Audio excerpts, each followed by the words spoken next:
Hey people, it's Temi if you're new here, and I'm coming at you with something a little bit different today. So I've seen this kind of video going around on YouTube where you just color in a children's coloring book as a professional artist. My normal style is more realistic, and I wanted to try my realistic style but obviously with a cartoony drawing. So with that, let's go!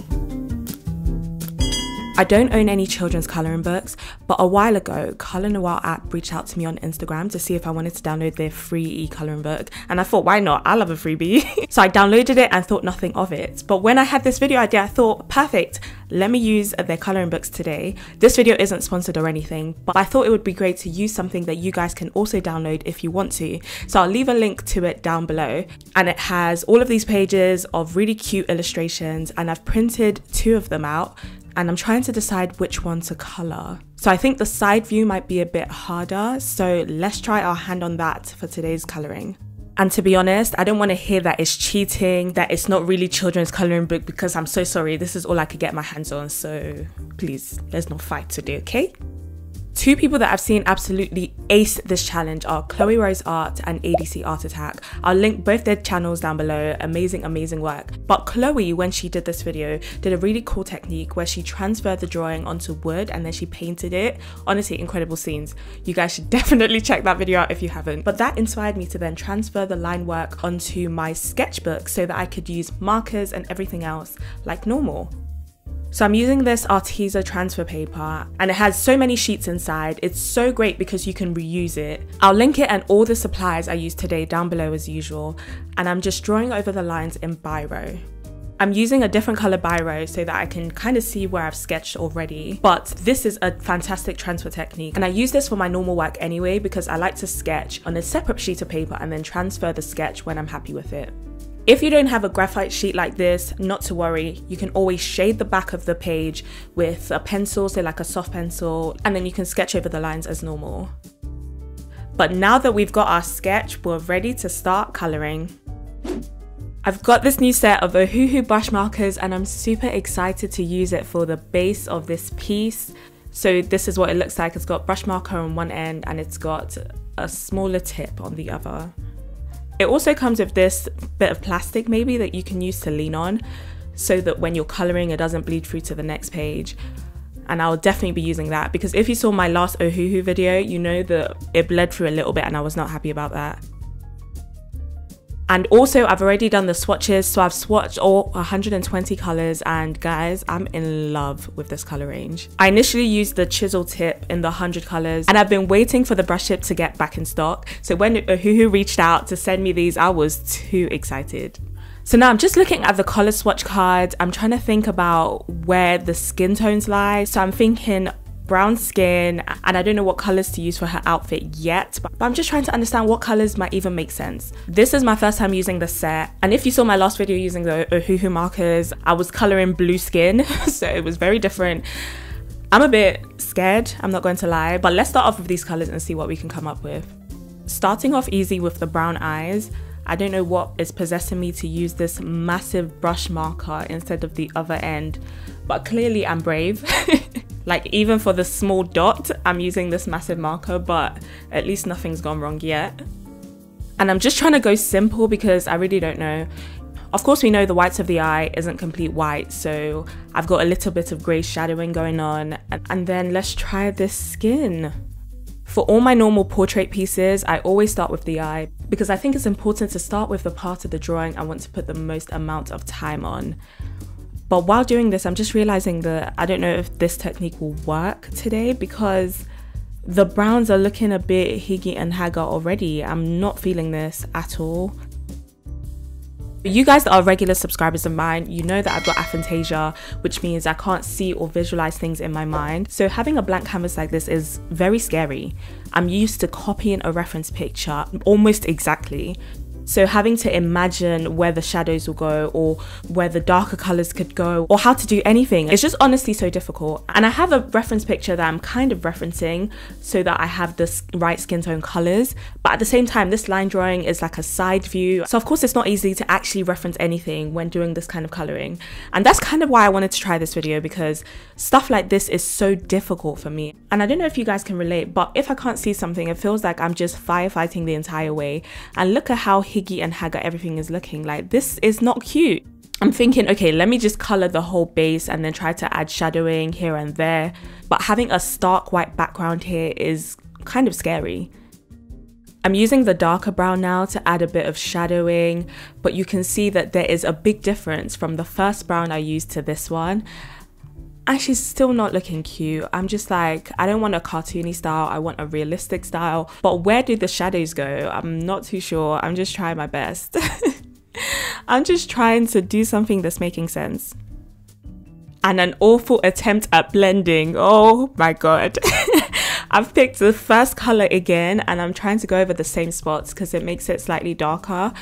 But this ain't cute. And guys, don't give up on me, please, because this is where we're at, the ugly phase.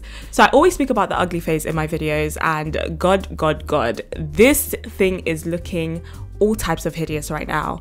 I was like, sis, do you really think you can color? Because this ain't it. You're meant to be a professional artist. What are you doing? I even messaged my friend, like, I'm about to give up. Nothing is blending. Everything is looking ashy. I'm second guessing every decision I've made so far.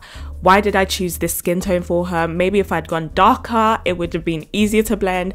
But either way, this ain't it. And this is where trusting the process really comes in and fighting through the ugly phase. Because remember, this marker base is just the marker base. I'm still going to go over it in coloring pencils. But at the same time, I'm still trying to get a base that makes sense. So honestly, this was a higgledy-haggledy mess. No matter how much layering I'm trying to do, nothing feels like it's coming together. And at this point, I'm ready to give up. So I actually left the drawing overnight and I came back the next day with a renewed mind, a better mindset, ready to make something that makes sense. And this is advice that I give for people that feel stuck sometimes. If you're tired of the drawing, take a break, take a step back, come back the next day, come back in a few hours, and come back ready to finish a drawing. You've got this. At the moment, I think I'm really struggling with my values, which looks at the lights and darks in the piece. And I think because I don't have the darkest points, I'm just kind of struggling with how this skin tone is looking altogether. But I'm just outlining the braids so that it starts feeling like it's coming together. And honestly, it's still looking hideous, but we're gonna fix this. It's time for coloring pencils to come to the rescue. I'm using Prismacolors and I've got this massive set. And I'm just hoping that it can help with this blend a little bit because this ain't it. This part of the process is really just trial and error. So I've already got the base colors down and I'm just trying to use the pencils to blend it a little bit. And the reason why I use markers in the first place is because it helps you cover large areas. So if I was using coloring pencils by myself, it would be a much bigger struggle. So the markers just helps to cover the large area, and then I can use the coloring pencils to add a bit of detail, add a bit more blending. I'm using different colors, like I'm using purples for some of the shadows. I'll go in with some cooler colors as well for some of the shadows a little bit later on. But the color pencil process is what really brings the piece together. And if you want to learn how to use coloring pencils, how to blend, all of that, I've got an entire playlist. So I'll link it on the screen and down below. And it'll really help you if you're new to coloring pencils, just to be able to blend, just to be able to mix your colors. And with this piece, that's all I'm doing. And the more you layer, the more it starts to come together. So it's really the patience and the perseverance that you give the piece. And now I'm ready for the eyeliner, and again, adding the darkest value there really just helps to bring the piece together. And I'm trying to keep the lashes in the same cartoony style of the sketch. I don't think I'm going to outline over everything when I'm done, but I'm just trying to make sure that I'm sticking to the line work of the original piece of art. We've got to add some baby hair, because one thing that's going to make this thing look realistic and cute is some cute baby hairs just going back into the braids. And I love it. Like, look how cute it is. And look how it's just kind of elevated, and she's looking like she's got some fresh braids. It's looking too cute. I'm leaving the skin where it is at the moment, and throughout this process there's a lot of back and forth. But at the moment I'm thinking, let's tackle the braids. If the braids are looking cute, she'll look more put together in general. So yeah, let's do the braids. And with the way the sketch is, I'm feeling like these are locks and not like box braids. So I'm using a white pencil and I'm just going in kind of back and forth directions. So the easiest way to draw braids is to have a base color, which is the dark brown that I've chosen, and then to go over it with a lighter color, so like a white or a gray, and just to follow the direction of the braid. So if I was doing more of a box braid, then I would have chosen a different pattern. But yes, I'm just following the direction of the braid so that it's kind of looking a little bit realistic and it's looking cute. Now to get the braids really looking cute, I'm going to use a dark grey marker just to go over the edges of the white. So with the way these locks are, and if you look at reference pictures of locks, it always has like the super shiny bit in the middle, and then it has almost like the clear defined line for each braid. So that's what I'm trying to do here. I'm just going over the edges of each of these scribbles that I've made. This is what just gets it looking so cute, but it was so quick to do as well.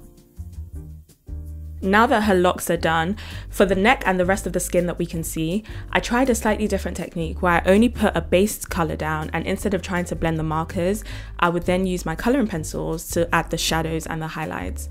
And again, this was a bit of a struggle because of this whole side view. It's like, where are my shadows really going? Where's the light coming from? I didn't really think about that at the start. So at this point, I'm just trying to make something that makes sense, using some purples for the shadows and then using blue for the deepest, darkest shadows, and trying to blend everything with the pencils. But I think I've got it to a good point, and I'm going to try to do the clothes. And I've got the color swatch in front of me again, and I don't know why, I'm just thinking of a bright pink, this RP6 vivid pink, but also mixing it with something a little bit different like a yellow. So if you guys know anything about Ankara African print, they're super bright colors, and I just want to represent that a little bit in her outfit today. So these are the two colors I'm gonna go for today, and I think the yellow is so nice because it really complements the skin tone, but also the bright pink is giving me African princess, African royalty. I am so here for it.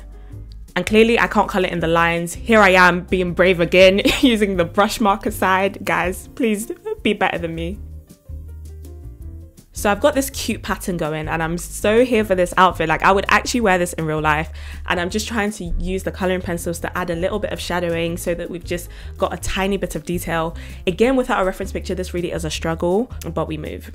For the choker, I've colored it in yellow and pink like this, because I really want to use gold foil for the necklace just to make it pop. But putting this gold foil next to it, it's not cute. I'm not gonna lie. And actually, gold foil goes absolutely everywhere. But I love how cute it looks on my nails right now. So that might be a nail look coming in the future. But for this one, yeah, I'm really not here for it. I kind of wish I went inverted. So the pink would be the actual choker and the yellow would be the dots. But while I'm playing with this gold foil, I'm just like, hang on a minute. What if I used it as little cuffs in her hair? And if you've seen those braided styles, you know how cute they are.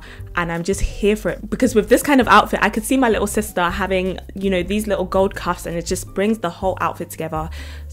So I'm using PVA glue just to go all around the braid so that I can then put the gold foil on top of it.